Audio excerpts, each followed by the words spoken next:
নমস্কার, গল্প স্বল্প বাই মৌসুমীর চ্যানেলে আপনাদের স্বাগতম।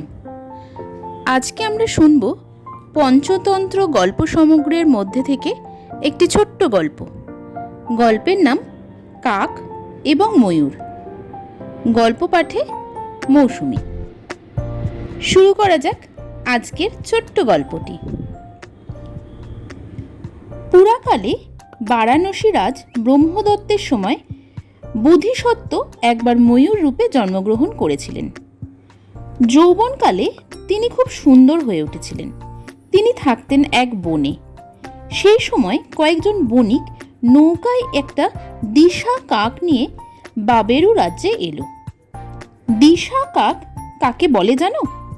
সে প্রাচীনকালে সমুদ্রের দিক ঠিক করবার জন্য নাবিকেরা পোষা কাক সঙ্গে নিয়ে যেত। দিক ঠিক করতে না পারলে কাকটিকে ছেড়ে দিত। কাক সহজ বুদ্ধিতে যেদিকে উড়ে যেত, নাবিকেরা মনে করত সেদিকেই নৌকা বা জলযান চলাচলের স্থল পাওয়া যাবে। এই রকম পোষা কাককেই দিশা কাক বলা হতো।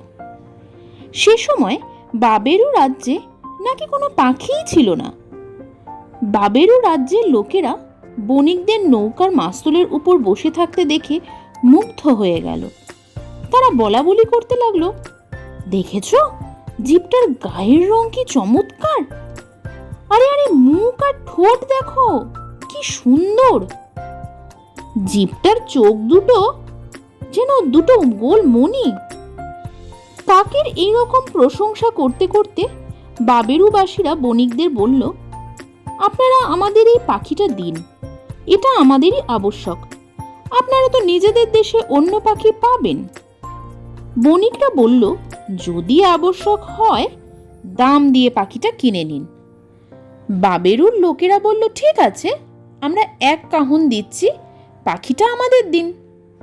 বণিকরা বলল, না, 1 কাহনে এরকম একটি পাখি আমরা দিতে পারবো না। তারপর বাবেরুবাসীরা ক্রমে দাম বাড়াতে বাড়াতে শেষ পর্যন্ত বলল, আচ্ছা, 100 কাহন নিয়ে পাখিটা আমাদের দিন। বণিকরা বলল, এই পাখিটাকে দিয়ে আমাদের অনেক উপকার হয়, কিন্তু তোমাদেরও তো চটাতে পারি না। যাই হোক, 100 কাহনেই তোমাদের পাখিটা দিয়ে দিচ্ছি।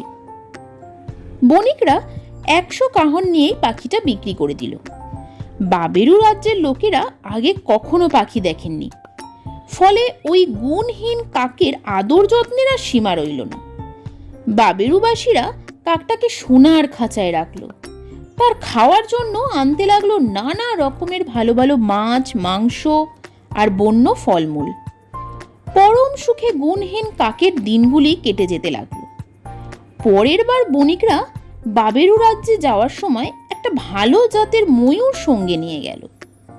তারা ময়ূরটিকে এমন শিক্ষা দিয়েছিল যে তুড়ি দিলেই সে সুন্দর কেকারব করবে, হাততালি দিলেই ময়ূরটি পেখম তুলে নাচত। বাবেরু রাজ্যের বহু লোক বণিকদের নৌকা দেখতে এলো। তখন ময়ূরটিকে নৌকার সামনে এসে মধুর স্বরে ডাকতে ডাকতে পেখম তুলে নাচতে লাগলো। দেখে শুনে বাবেরু রাজ্যের লোকেরা খুব খুশি হলো। তারা বণিকদের বলল, ওই সুন্দর সুশিক্ষিত পাখিটি আমাদের দিন। বণিকদের দলপতি বললেন, আমরা আগের বার একটি কাক এনেছিলাম, আপনারা সেটিকে কিনে নিলেন। এবার এই সুন্দর ময়ূরটিকে নিয়ে এসেছি, এটিকেও আপনারা নিতে চাইছেন? আর পাখি নিয়ে আসতে পারবো না। বাবেরুবাসীরা বলল, তা হোক, আপনারা দেশে গিয়ে আরো অনেক ময়ূর পাবেন, এটি আমাদের দিয়ে যান। দলপতি বললেন, বেশ, তবে ন্যায্য মূল্য দিয়ে আপনারা ময়ূরটি কিনে নিন।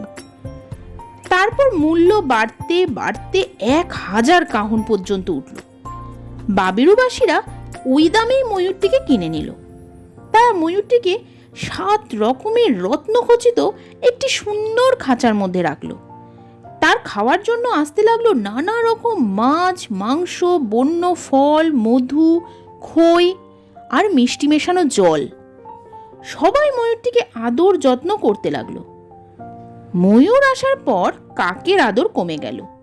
সে আর আগের মতন খাদ্য বা পানীয় পেত না। ক্রমে এমন হলো যে কেউ আর তার দিকে তাকাতই না। খাদ্য আর পানীয় না পেয়ে শেষ পর্যন্ত কা কা রব করতে করতে নোংরা খেতে চড়তে লাগলো। যতদিন প্রকৃত গুণীরা না আসেন ততদিন গুণহীনেরাই সমাদর পান। গুণীরা এলে গুণহীনের সমাদর চলে যায়।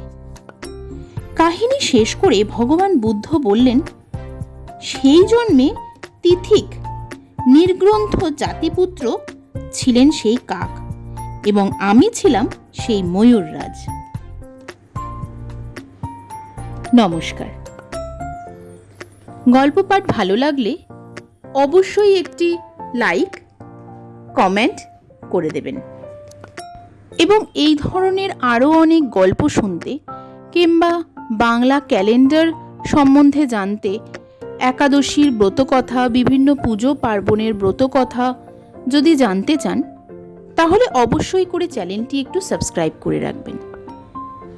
খুব শীঘ্রই দেখা হবে এই রকম নতুন কোনো গল্প নিয়ে। এতক্ষণ সঙ্গে থাকার জন্য অসংখ্য ধন্যবাদ। নমস্কার।